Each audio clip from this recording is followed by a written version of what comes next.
Hello दोस्तों, आपका हमारे यूट्यूब चैनल में बहुत बहुत हार्दिक स्वागत है। आज मैं कह सकते हैं आपके लिए एक नया वीडियो लेके आ गया हूँ जो क्लास 12 चैप्टर 4 का वंशागति तथा विविधता के सिद्धांत पर आधारित 50 एमसीक्यू क्वेश्चन है। इसी में कह सकते हैं हम आपको कुछ छोटे क्वेश्चन और शॉर्टकट तरीके वाले क्वेश्चन भी बताएंगे। अतः हमारी वीडियो को आप ध्यान से देखना। हमारी गारंटी, अगर आप हमारी इस वीडियो को देख लेते हो तो आपके कह सकते हैं मॉडल पेपर भी इसमें हम बता देंगे, आपको इम्पोर्टेंट क्वेश्चन एमसीक्यू भी बता देंगे और कह सकते हैं वन लाइनर क्वेश्चन भी बता देंगे। चलिए अपना हम स्टार्ट करते हैं। देखो कि पहला हमारा क्वेश्चन है, मेंडल ने अपने प्रयोगों के लिए किस पौधे का चयन किया था? तो आंसर आपका है मटर। मेंडल ने अपने कह सकते हैं सबसे पहले प्रयोगों के लिए पौधे का उपयोग किया था मटर। ठीक है, दूसरा क्वेश्चन देखिए आपका, मेंडल ने अपने प्रयोगों में कितने लक्षणों पर किए हैं? तो आपको पता होना चाहिए, टोटल 7 कह सकते हैं लक्षणों पे किए हुए हैं। फिर देखेंगे शुद्ध वंश प्योर लाइन से क्या अभिप्राय है? तो समयुग्मी, इसका आंसर होगा सी नंबर। फिर देखेंगे किस लक्षण का वैकल्पिक रूप कहलाता है? किसी लक्षण का वैकल्पिक रूप कहलाता है? ऑप्शन बी है एलील।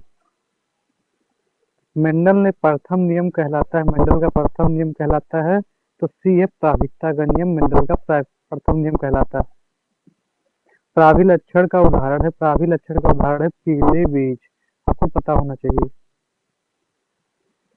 मोनोहाइब्रिड क्रॉस में F2 पीढ़ी का अनुपात होता है, ऑप्शन बी 3:1। जिनका वैकल्पिक रूप क्या कहलाता है?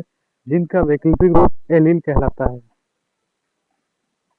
द्विलक्षणीय संकरण में F2 पीढ़ी का अनुपात होता है 1:1, ये होता है। मेंडल का दूसरा नियम क्या है? मेंडल का दूसरा नियम है स्वतंत्रता वर्गीकरण का नियम। सप्राभिकता का उदाहरण है, सप्राभिकता का उदाहरण मानवरत समवेवी है। अप्राभिकता का उदाहरण है, अप्राभिकता का उदाहरण होता है स्नैप ड्रैगन। जीनों का स्थान होता है, जीनों का स्थान होता है गुणसूत्र। मानव में गुणसूत्रों की संख्या कितनी होती है? मानव में गुणसूत्रों की संख्या 46 होती है। लिंग निर्धारण से संबंधित गुणसूत्र कहलाते हैं सेक्स क्रोमोसोम। मानव में शुक्राणु, मानव में पुरुष का गुणसूत्रीय संगठन कहलाता है, ऑप्शन बी आपका सही होगा XY। मेंडल का तीसरा नियम क्या है? मेंडल का तीसरा नियम पृथक्करण का नियम। आनुवांशिक पदार्थ हैं डीएनए। जीनोटाइप से क्या तात्पर्य है? जीनोटाइप से तात्पर्य है आंशिक अनुवांशिक बनावट। फिनोटाइप का अर्थ क्या है? फिनोटाइप का अर्थ होता है ब्रह लक्षण। हाइब्रिड कहलाता है संकर पौधा। टेस्ट क्रॉस किया जाता है संकर संयुग्मी अपराधी से। लिंग जिन में पाए जाते हैं समान गुणसूत्र पर। जिन को किससे संबंधित होता है? एक जनसंख्या से। उत्सर्जित, वो कह सकते हैं उत्परिवर्तन से होता है विविधता। वंशागति के जनक किसे कहा गया है? मेंडल को। डीएनए की संरचना का मॉडल दिया था तो आपको पता होना चाहिए वाटसन और क्रिक ने। जिनका रासायनिक स्वरूप होता है डीएनए। सामान्य जीवों वाला जीव कहलाता है समयुग्मी।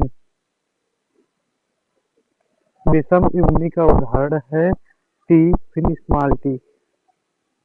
मेंडल का कार्य प्रकाशित हुआ है 1865 ईस्वी में।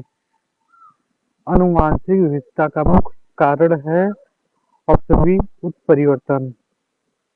गुणसूत्र सिद्धांत दिया है सटन एवं लोवेवी ने। जिन किसके बने होते हैं? डीएनए के। मानव में ऑटोसोम की संख्या 44 होती है। एक्स गुणसूत्र की खोज की है हेनकिंग। वाई गुणसूत्र होता है छोटा। मेंडल के प्रयोग असफल नहीं हुए हैं क्योंकि अस्पष्ट लक्षण हैं। मेंडल के अनुसार इकाई लक्षण है जीन। वंशागति का अध्ययन कहलाता है जेनेटिक्स। हेटेरोजाइगस का अर्थ है भिन्न जीन। फिनोटाइपिक अनुपात है डी सभी। जीन का भौतिक स्थान कहलाता है लोकस। मेंडल के नियम लागू होते हैं लेकिन जनन में। किस अवस्था में जीन पृथक होते हैं? मियासिस। डीएनए की प्रकृति होती है रिफ्लेक्शन। जीन का कार्य होता है लक्षण को नियंत्रित करना। मेंडल के प्रयोग पर आधारित थे गणितीय विश्लेषण पर। वंशागति में स्वाभाविकता दर्शाता है ए और बी दोनों में। यूपी बोर्ड का यह अध्याय में कह सकते हैं किसमें है, तो कह सकते हैं 3 और 5 के इसमें कोरिलेशन में ये है। हमारे 5 क्वेश्चन आपको वेरी इंपॉर्टेंट एमसीक्यू हैं। कैसा लगा कमेंट में और से बताइए। चलिए कह सकते हैं आपको वन लाइनर क्वेश्चन दिखा देते हैं।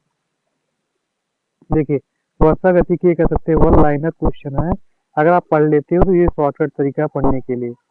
वंशागति का अर्थ माता पिता के से संतानों से लक्षणों से स्थानांतरण होता है। जो वंशागति का अर्थ होता है इसको माता पिता इसको हम दिखा देते हैं। अगर आपको कह सकते हैं पढ़ना वीडियो अच्छे से समझ के तो कमेंट बताइए, हम आपको पढ़ा देंगे। देख लीजिए, अगर स्क्रीनशॉट लेना हो या कह सकते हैं पीडीएफ लेना हो तो कमेंट करें, हम भेज देंगे, आप देख सकते हो। ये हमारी वन लाइनर क्वेश्चन है। 50 क्वेश्चन वन लाइनर है। अगर आप पढ़ लेते हो इसको भी तो कह सकते हैं अच्छा नंबर आप हासिल कर सकते हो। आप कह सकते हैं हमारी वीडियो को देखिए। हम मानते हैं कह सकते हैं कि अभी नए यूट्यूबर हैं तो कह सकते हैं आपको हमारी बातें कम समझ में आती होंगी। अगली कह सकते हैं अपनी समस्या को आप कमेंट में बताएंगे, सारी समस्याओं को देख सकते हो। हमारी जो इम्पोर्टेंट प्रश्न ये सब इम्पोर्टेंट प्रश्न है, पूछे जाने की संभावना पूरी रहती है। इसको आप तैयार कर लेते हो तो गारंटी है कह सकते हैं कि इससे क्वेश्चन काफी ज्यादा फंसते हैं।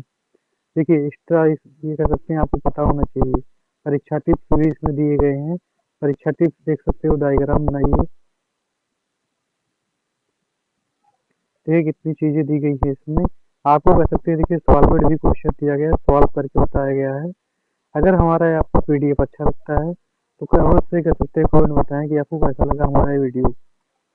ऐसे ही कह सकते हैं वीडियो पाने के लिए हमारे चैनल को सब्सक्राइब करें और फिर से हम जल्द ही ऐसे वीडियो मिलते हैं। अगर आपको कह सकते हैं ये सब पीडीएफ के बारे में विस्तार से पढ़ना है, समझना है तो कमेंट में आपसे बताएं, हम आपको जरूर समझाएंगे।